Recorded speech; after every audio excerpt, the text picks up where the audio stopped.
visitation, you're expecting trances, powerful visitations, and what happens? God's like, shh, walk with me. Pursue me. He wants us to pursue him. We are the lover of his soul. You know the level of intimacy that requires.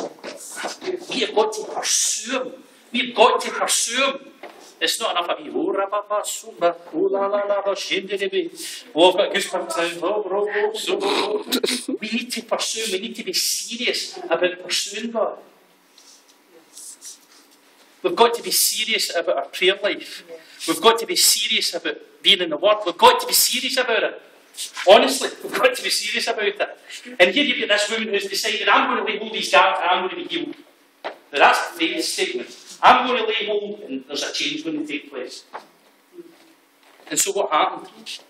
She knew if she only touched his clothes, she would be made well. Immediately, the fountain of her blood was dried up and she felt in her body that she was healed of the affliction. And Jesus, immediately knowing in himself that power had gone out of him, turned to the crowd and said, who touched my clothes? She's received a miracle, okay? This is no wee thing. She has received a miracle. I'm sure that Jesus knew exactly who it was that touched the hem of his garment. But there was a second place of pursuit that she had to reach. There was a second place. Sometimes when we receive a miracle, we stop. We give up. Oh, we've got it now. But there is something where we have to push through this barrier of once we've received, we need to keep going. That when it's going tough, we need to keep going. When it's going easy, we need to keep going. But there was a place here that Christ was calling her to account. And his disciples said to him, you see the multitude thronging you. You see who touched me. And he looked round to see her who had done this thing. But the woman, fearing and trembling, knowing what had happened to her, came and fell down before him and told him the whole truth. There is something absolutely beautiful and precious about the gratefulness of her heart. That she claimed her miracle, she claimed her healing, and after she received it in humility and fear, she dropped herself before him as the King of Kings and Lord of Lords and told him the whole truth. He already knew it. But there is a place in you and I, when we have reached that place of intimacy with Jesus, when we've laid hold of him, that he says, who is this? He knows who you are. That's the thing about it. He knows exactly who you are. But there's a stage where we've got to go beyond just laying hold of his garment. There's a stage we've got to go beyond just receiving a healing. There's a place we need to go beyond just receiving a miracle, where we actually pursue the one who provides you the miracle. Amen. And it's a call to intimacy. Verse 34, and he says to her daughter, straight away she's identified as his daughter. Is that not beautiful? Daughter, your faith has made you well. Go in peace and be healed of your affliction. How many people here have heard of the sinner's prayer? Father, forgive me, commit my heart and my personal Lord and Saviour. See the guy that hung on the cross beside Jesus, did he say it? No. There is actually no theological, doctrinal, hermeneutical ideas behind a salvation prayer. There will be those that haven't said a salvation prayer that will be in heaven, and those that will have said a salvation prayer that will be burning in hell. That's the reality of the situation. It says if you believe in your heart and confess with your mouth that Jesus Christ is Lord, you're saved. There are going to be those, we're in for a big shock, because we like to judge. Well, if you said the sinner's prayer, you'll be alright then. That person doesn't believe. They're not connected. And there'll be those that haven't said the sinner's prayer, but do believe that Jesus Christ is the Son of God, and will be saved. That is the reality of the Word of God. We've got into a comfort zone as Christians. If we say the sinner's prayer, we're alright, Jack. That's why a lot of the big crusades you've seen people coming in their throngs, giving their life to Jesus, and then when the rubber meets the road, they're nowhere to be saved. That's the truth of it. That's the reality of the Word of God. If you believe in your heart and confess with your mouth, then you're born again. And it's not about a sinner's prayer. And you know what? Sometimes in churches we fall back into this about you want to give your heart to Jesus, which is absolutely fine. Because if you believe in your heart and confess with your mouth, then you're born again. But what I'm meaning is, if people put their whole experience of God and their salvation on that prayer, they're very much mistaken. Because we will be shocked someday when we stand in His presence, and for those that we thought wouldn't ever have made it, and those that we thought would have been there, that won't be there. God judges the heart of a man, not the outward appearance. And so the reality of the cross is a powerful place, but we don't stop at the place of death, we walk into the place of resurrection.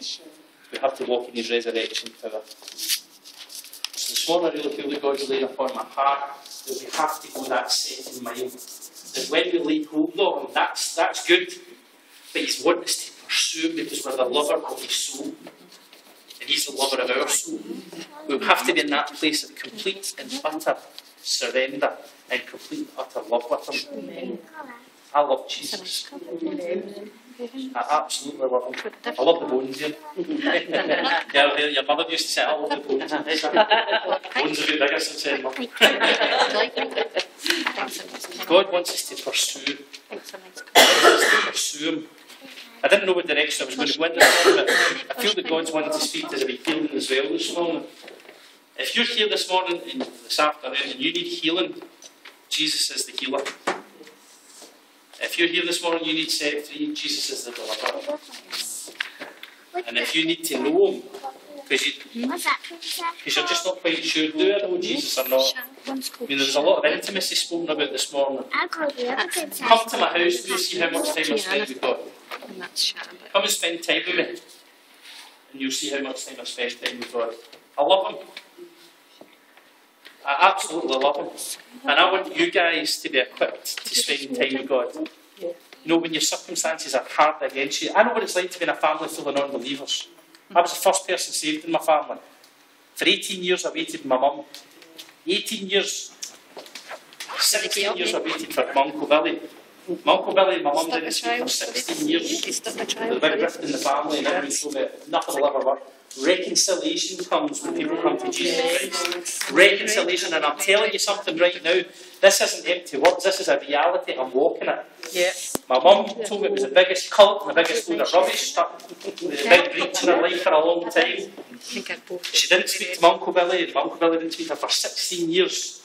That's from my dad's side and my mum's side. And they didn't speak for 16 years, a big family rift. That's beautiful. A huge family rift. Billy came to the Lord first. And then my mum came to the Lord. And one day I was going up to get something for my mum's. And I had to leave it in Billy's hand. He came up with me, he was going to sit down in the car, I wasn't going to walk upstairs, and he just went, I need to come up. Are you sure? I was like, maybe I better check my mum will be alright. And he walked in over the door and it's as if Jesus brought 60 years from the end. Amen. They wouldn't even sit in the same room together. Now they wouldn't sit in the same room. But it's a test, it's a walk. Yeah. And I don't want to give too much away, but I'm just testifying a wee bit about the goodness of God. The time when I was younger, I was in a very bad place. I tried to take my own life. Alan was the nurse that received me on the ward. The doctors told me I wouldn't make it through the night, and Alan kept teaching me. And they kept going, you shall not die but live to declare the words. And I would see one more time, see the Bible. And do you know I get healed? Because they went out and took my blood and poisoned my blood, like the blood of a newborn baby. Now, I'm telling you, it's the reality of God. I'm not boasting, I'm boasting Christ.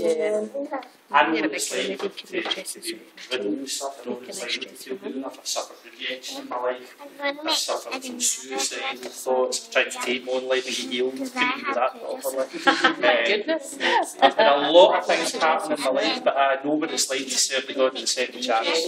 A lot of people would have written me off, I wouldn't have been fit for ministry, because I was involved with the Assemblies of God before, and I turned up at my first meeting also, because pioneering a new church, pioneering a new church turns up, and this pastor walked up to me. You've done that. Stuck to the lines, I